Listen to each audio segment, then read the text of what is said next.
নমস্কার বন্ধুরা, সমাজ কিচেনে আপনাদের স্বাগত জানাই। আজকের রেসিপি হলো পেঁয়াজ পরোটা। খুবই সহজভাবে আপনাদের বানিয়ে দেখাবো। চলুন তাহলে দেখে নেওয়া যাক। এখানে নিয়ে নিয়েছি 1 বাটি আটা, তার সঙ্গে দিয়ে দিলাম স্বাদ অনুযায়ী লবণ, অল্প একটু জোয়ান, 1 চামচের মতো তেল দিয়ে ভালো করে সবগুলো উপকরণ মিশিয়ে নিতে হবে। এখানে আটার বদলে আপনারা ময়দাও ব্যবহার করতে পারেন।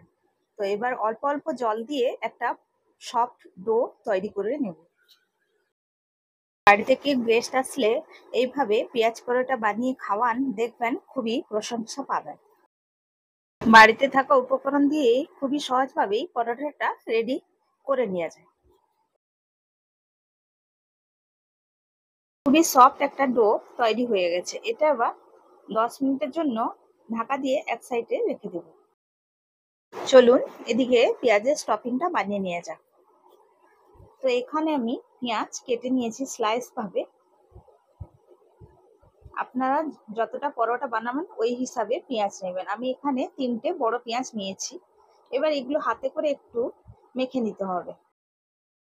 তারপর দিয়ে দেব জিরে গুঁড়ো, তারপর দিয়ে দেব ধনে গুঁড়ো, তারপর অল্প একটু লাল লঙ্কার গুঁড়ো দেব, চিলি ফ্লেক্স দিয়ে দেব, তারপর দিয়ে দেবো গরম মশলা, অল্প একটু কাঁচা লঙ্কা দিব, তারপর বেশি করে একটু ধনেপাতা কুচি দেব, স্বাদ অনুযায়ী লবণ দিয়ে দেব। এখানে বলে রাখি বন্ধুরা, বাচ্চারা খেলে আপনারা কাঁচা লঙ্কা আর চিলি ফ্লেক্সটা স্কিপ করে দিতে পারেন। এবার ভালো করে এটা মাখিয়ে নিতে হবে। দেখুন বন্ধুরা, মাখানো হয়ে গেছে। এবার 10 মিনিট পর খুলে দেখি। দেখুন আটাটা অনেকটাই সফট হয়ে গেছে। এইভাবে হাতে একটু ঠেসে নেব। যেভাবে রুটি বানাই ওইভাবে লেচিগুলো কেটে নেব। এখানে টোটাল আমার 4টে রুটি হয়েছে। এবার বেলে নেব। বন্ধুরা, ভিডিও যদি ভালো লাগে প্লিজ সাবস্ক্রাইব করবেন, লাইক দেবেন, যতটা সম্ভব শেয়ার করে দেবেন, কমেন্ট করে জানাতে ভুলবেন না। যারা সাবস্ক্রাইব করেছেন তাদের অনেক অনেক ধন্যবাদ জানাই। যারা করেননি প্লিজ সাবস্ক্রাইব করে দেবেন। দেখুন এখানে আমি 2টো রুটি বেলে নিচ্ছি। সেম ভাবে 2টো রুটি বেলা হয়ে গেছে। এখানে ফার্স্টে একটা রুটি নিয়ে নেব, তার উপর তেল ব্রাশ করে নেব। অল্প একটু আটা ছড়িয়ে নেব। তারপর পেঁয়াজগুলো, মাখানো পেঁয়াজটা দিয়ে দেব। যতটা পরিমাণ পেঁয়াজের মিশ্রণটা দেয়া যায় ওই হিসাবে বানিয়ে নেব। এবার আরেকটা রুটি ওর ওপর দিয়ে দেব। দিয়ে এবার হাতে করে এরকম চেপে চেপে দিতে হবে। এবার একটা ছুরির সাহায্যে আপনারা কেটে নিতে পারেন। আমার কাছে এটা পিজা কটার ছিল, তাই এটা দিয়ে কেটে নিলাম। এইভাবে রোল বানিয়ে নিতে হবে।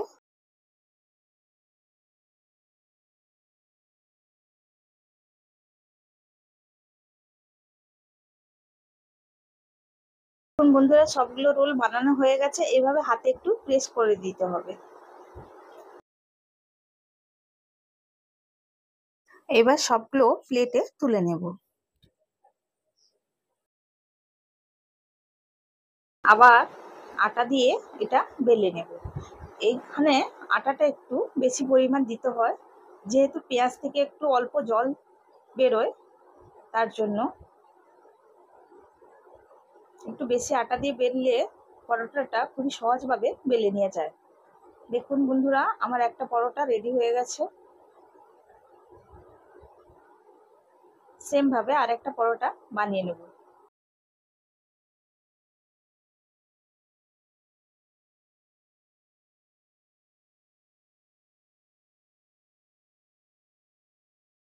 দুটো পরোটা বানানো হয়ে গেছে। এবার এদিকে তাওয়া গরম করতে বসিয়ে দিয়েছিলাম, তো রুটিটা দিয়ে দেব। এবার শুকনো তাওয়াতে এইভাবে এপিট ওপিট করে হালকা করে ভেজে নিতে হবে। তারপর অল্প তেল দিয়ে ভালো করে ভেজে নেব। গ্যাসের ফ্লেমটা মিডিয়াম টু লোতে রেখে ভেজে নেবেন।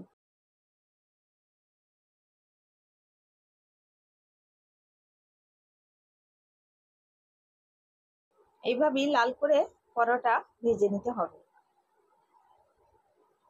একটু চাপ দিয়ে দিয়ে